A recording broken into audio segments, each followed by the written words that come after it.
Get in, losers, we're complying maliciously. TLDR at the end.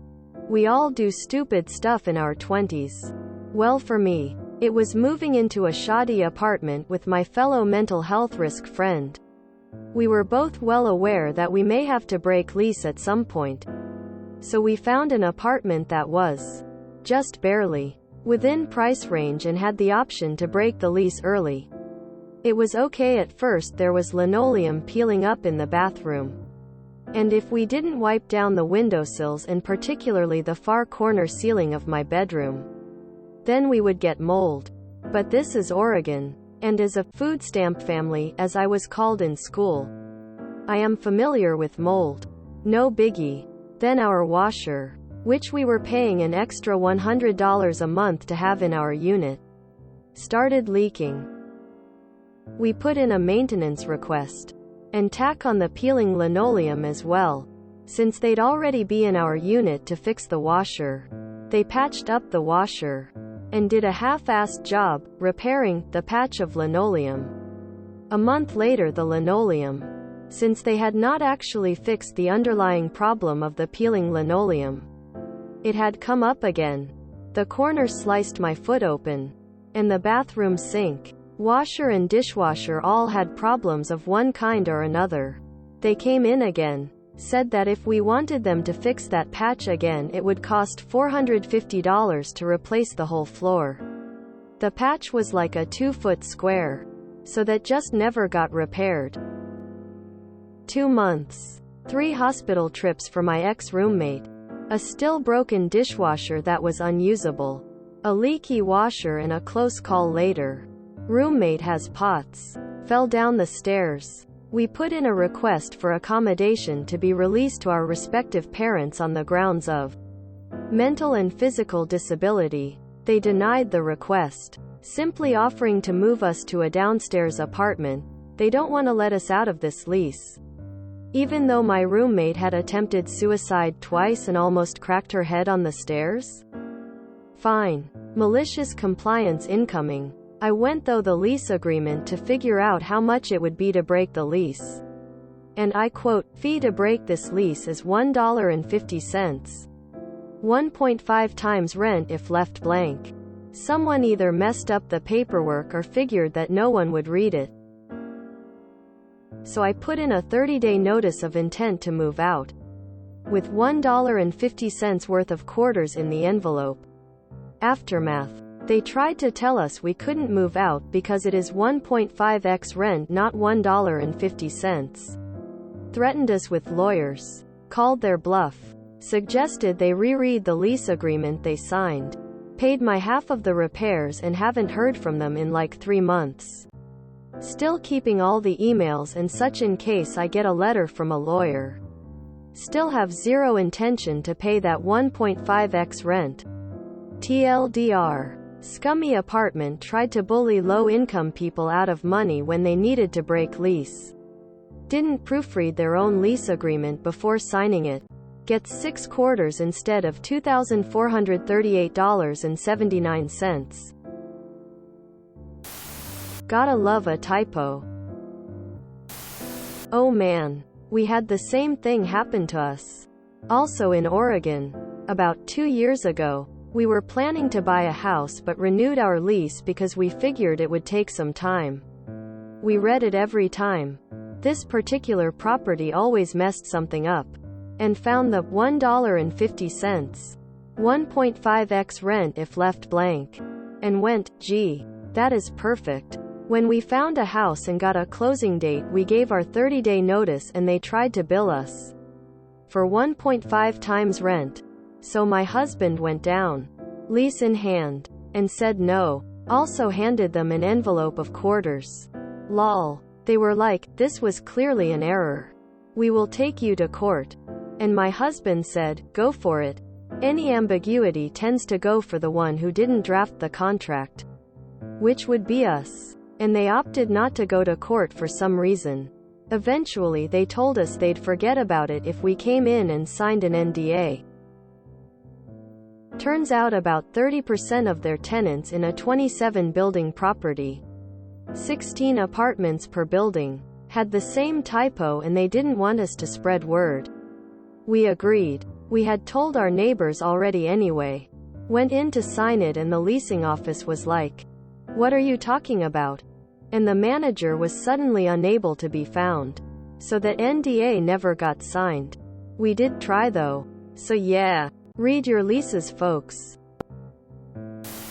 This reminds me of my internet providers trying to charge my parents like $2,000 because they went over the limit.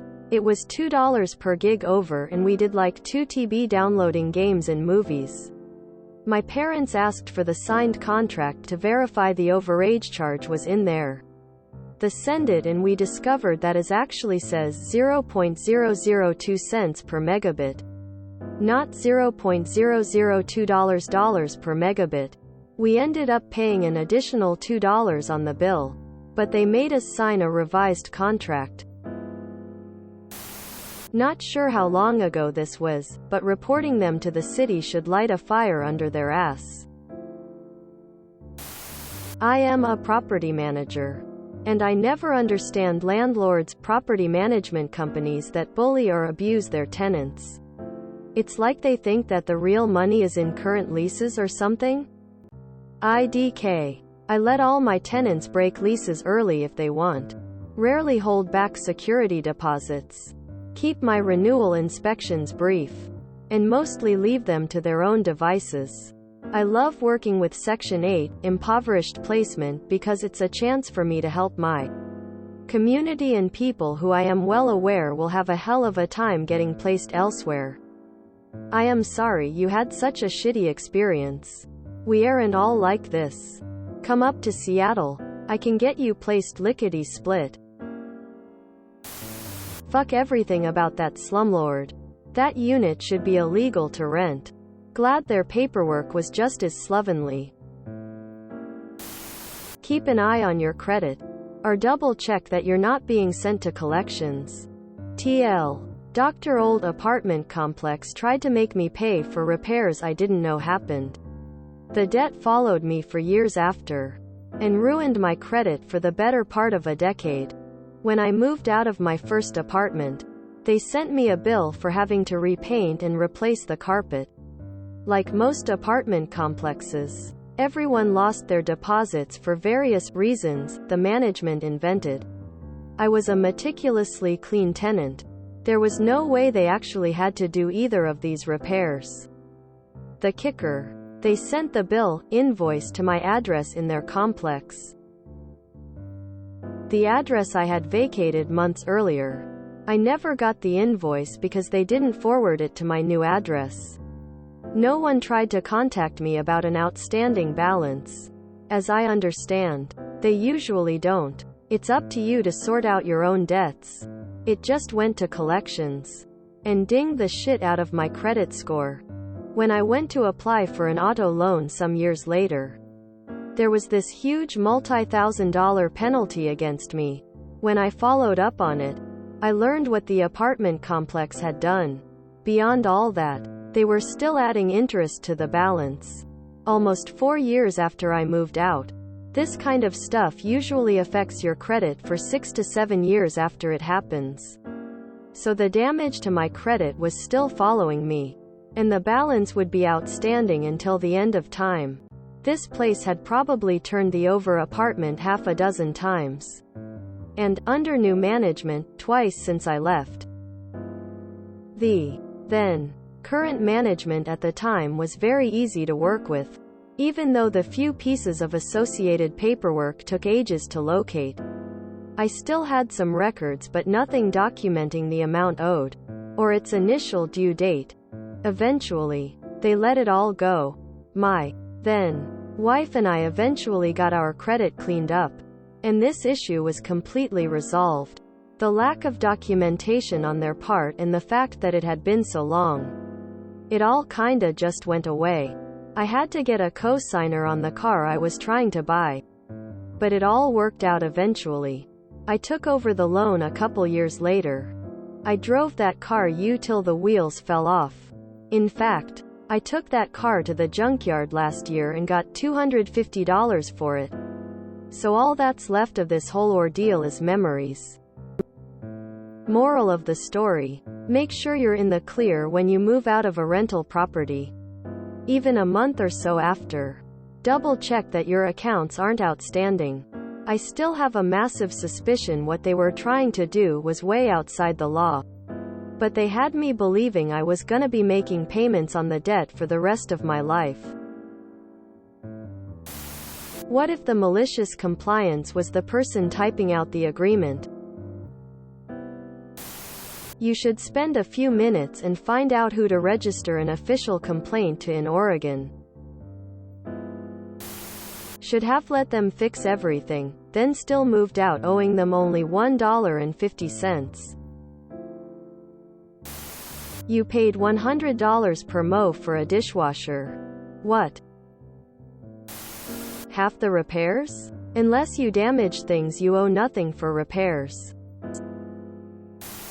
Zero sympathy for leeches. Take them for all they're worth. You have them quarters? It should have been pennies. What city in Oregon did this happen? I grew up outside of Portland.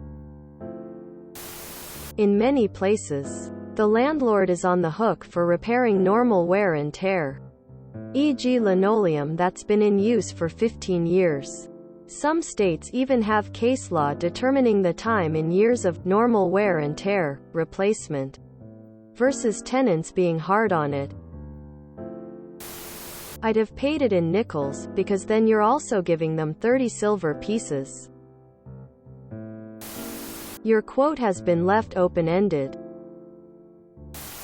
Jesus, $2,400 is 1.5x monthly rent, that blows. You get mold because of poor ventilation. Moisture in the air condenses on the cold spots instead of being vented outside. If you enjoyed this video, please check out our playlists full of similar content. Epic Ericast is like doom scrolling for your ears. Please like, share, and subscribe.